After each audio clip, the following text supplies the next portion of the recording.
भारत माता के महान सपूत भारत रत्न सरदेव अटल बिहारी वाजपेयी जी की आज पावन जयंती है। इस अवसर पर सरदेव अटल जी की स्मृतियों को नमन करते हुए प्रदेशवासियों की ओर से मैं उनके श्री चरणों में विनम्र श्रद्धांजलि अर्पित करता हूं। हम सब जानते हैं अटल जी भारत की राजनीति के अजात शत्रु थे। भारत को राजनीतिक अस्थिरता से उभारने, देश के अंदर राजनीति में शुचिता और पारदर्शिता का एक आदर्श प्रतिमान उन्होंने रखा था और यही कारण है कि आज पिछले 9.5 वर्ष से प्रधानमंत्री मोदी जी के नेतृत्व में भारत ने विकास, सुरक्षा और सुशासन के जो नए प्रतिमान स्थापित किए, इसकी आधारशिला सरदेव अटल जी ने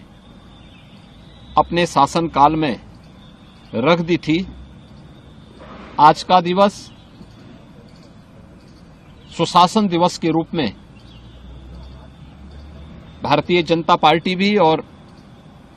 सरकारें भी आयोजित कर रही हैं, सरदेव अटल जी का स्मरण कर रही हैं और जिन मूल्यों और जिन आदर्शों के लिए सरदेव अटल जी ने अपना जीवन जिया था, उन मूल्यों और उन आदर्शों के प्रति पूरी प्रतिबद्धता के साथ लग करके कार्य करने का संकल्प भी ले रही है। सरदेव अटल जी का यह वर्ष जन्म शताब्दी वर्ष की शुरुआत भी है। हम सब जानते हैं कि 25 दिसंबर 1924 को मध्य प्रदेश के ग्वालियर में सरदेव अटल जी का जन्म हुआ था, लेकिन ये उन्होंने अपनी कर्म भूमि के रूप में तो उत्तर प्रदेश को चुना ही, साथ साथ शिक्षा भी उन्होंने उत्तर प्रदेश में अर्जित की और उत्तर प्रदेश से उनका लगाव आगरा जनपद के बटेश्वर उनकी पैतृक भूमि के रूप में जानी जाती है।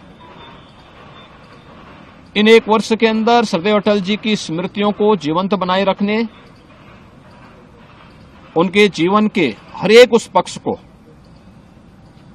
जिसने समाज और राष्ट्र को एक नई दिशा दी है, सार्वजनिक जीवन में स्वच्छता और पारदर्शिता कैसे होनी चाहिए, इसके लिए प्रशासन की दक्षता को बढ़ाने के लिए जहां सरकार नई दिशा में प्रयास करेगी, वहीं साथ ही साथ साहित्यिक क्षेत्र में अटल जी की स्मृतियों को जीवंत बनाए रखने के लिए भी सरकार अलग अलग प्रकार के कार्यक्रम ग्राम पंचायत स्तर से लेकर के प्रदेश स्तर तक, बेसिक शिक्षा परिषद की स्कूल से लेकर के विश्वविद्यालय और अन्य अकादमिक संस्थाओं तक इन कार्यक्रमों को उनकी साहित्यिक रुचि, पत्रकारिता के क्षेत्र में उनके योगदान को स्मरण करने का एक अवसर, पुण्य अवसर हम सबके सामने होगा। आज के इस अवसर पर, सुशासन दिवस के अवसर पर सरदेव अटल जी को एक बार फिर से उनकी स्मृतियों के लिए नमन करते हुए विनम्र श्रद्धांजलि अर्पित करते हैं। अमर उजाला अब आपके टीवी पर भी। अपने स्मार्ट टीवी पर YouTube पर सर्च करें अमर उजाला, चैनल सब्सक्राइब करें और देखें ताजा खबरें, वो भी HD क्वालिटी में। और हाँ, बेल आइकन दबाना ना भूलें ताकि हर खबर हो आपके घर। अमर उजाला, निष्पक्ष, निर्भीक, निरंतर।